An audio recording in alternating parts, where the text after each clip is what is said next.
Growing up, my house looked perfect to everyone else. We lived in a quiet suburb with trimmed hedges, 2 cars in the driveway, and a porch swing that made it all look picture perfect. On the outside, we were the kind of family people envied, smiling in church, hosting barbecues in the summer, and decorating the whole house for Christmas. But inside, the truth was rotten. I learned early on that love wasn't something everyone got equally.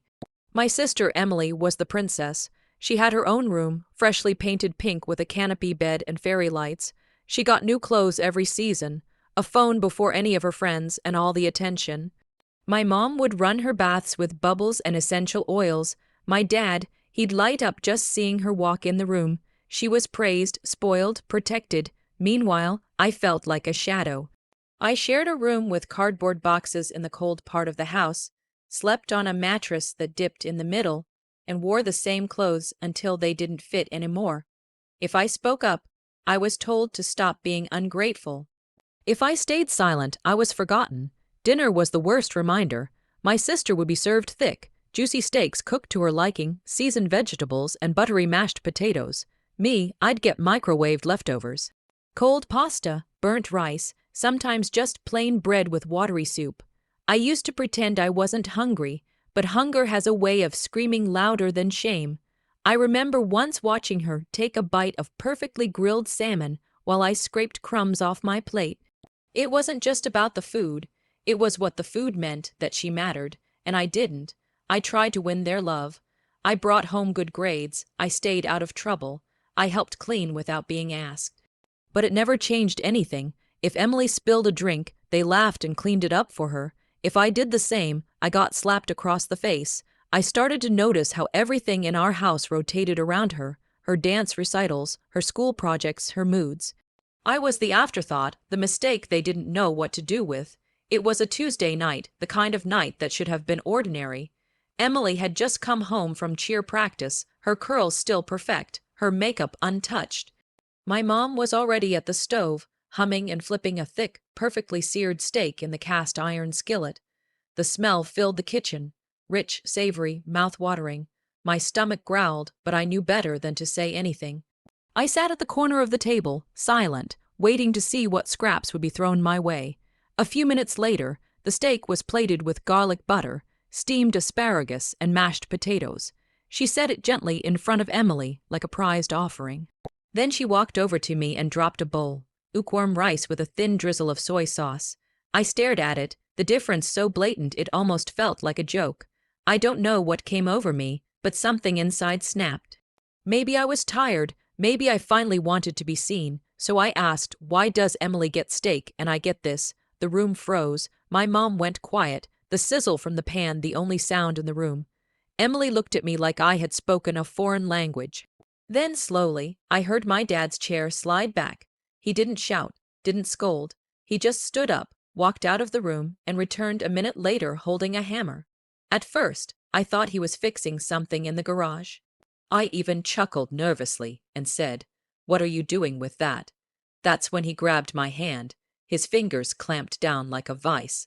I struggled, tried to pull away, but he was stronger, angrier. I screamed, begged, but nothing stopped him. With a calm expression, almost like he was swatting a fly, he raised the hammer and slammed it down on my fingers. The sound was a sickening crack, like snapping branches. Pain exploded through my body, raw and blinding. I screamed so hard I thought my throat would tear. Blood spilled down my wrist, pooling on the cheap wood table. I looked at my mother, pleading silently. She just turned away, eyes fixed on the stove. Emily took another bite of her steak, chewing slowly like nothing had happened. The days after the hammer incident blurred together in a haze of pain and silence. My finger was mangled, swollen, purple. Instead of taking me to a hospital, my dad wrapped it in duct tape and muttered something about toughening me up. I couldn't move it properly for weeks. The pain wasn't just physical. It was humiliation, abandonment, and rage wrapped into every throb. I stopped talking altogether. I didn't speak at dinner, didn't raise my hand in class, didn't look anyone in the eye. I didn't know how to explain what had happened, and even if I did, who would believe me? On the outside, my father was a respected man, A small business owner, a family man, he coached Little League and volunteered at church. But inside our home, he was a tyrant. The world never saw the cracks, and I was too scared to show them. But something changed inside me. The silence became a shield, the pain became fuel. If they weren't going to treat me like family, then I wasn't going to act like a son. I started saving up whatever money I could. I mowed lawns for neighbors, cleaned gutters, even walked dogs when no one else would. I hid the cash under a loose floorboard in my closet. Eventually, I bought a cheap voice recorder off a second-hand site. It was small enough to hide and sensitive enough to pick up whispers. I placed it behind the air vent in the living room, the one space where most arguments happened. I started recording everything, every threat, every slap, every time my father called me a burden, a mistake, a useless waste of space. I documented the bruises on my arms with my old phone. I wrote down the dates, the times, the words. It became a project, almost like schoolwork.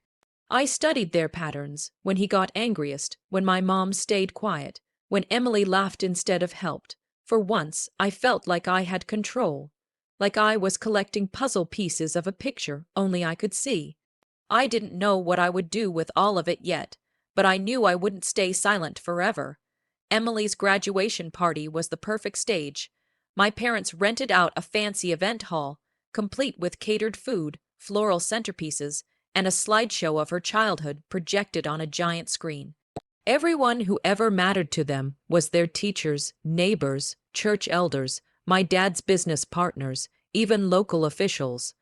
My mother wore a satin dress, smiling as if nothing ugly had ever touched our lives.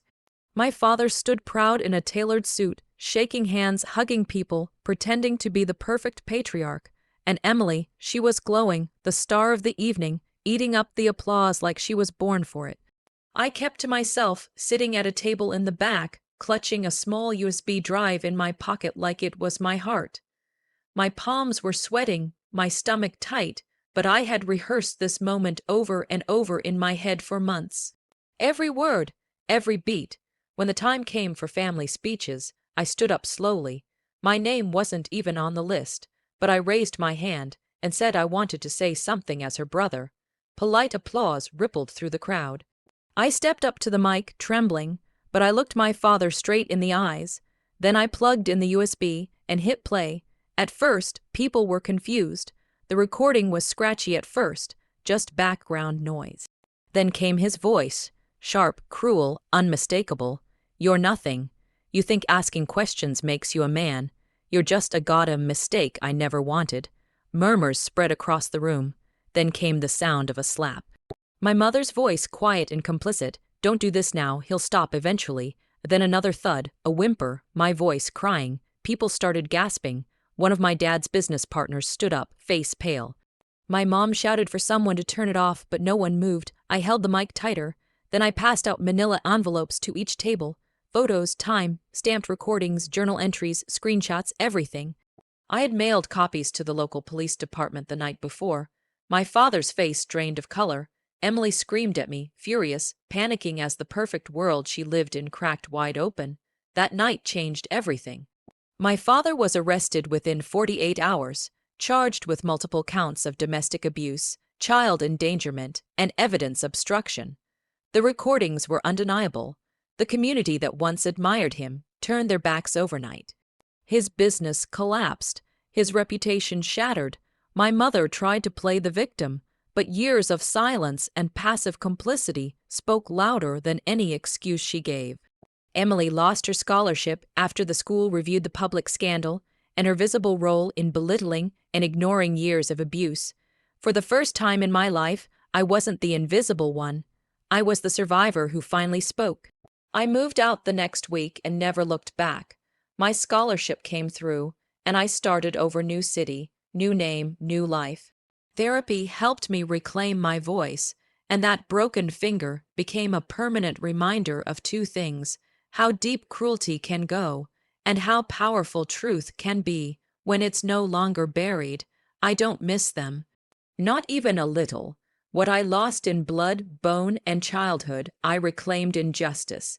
I didn't get steak growing up, but I carved my own table, and now I eat in peace, alone but free.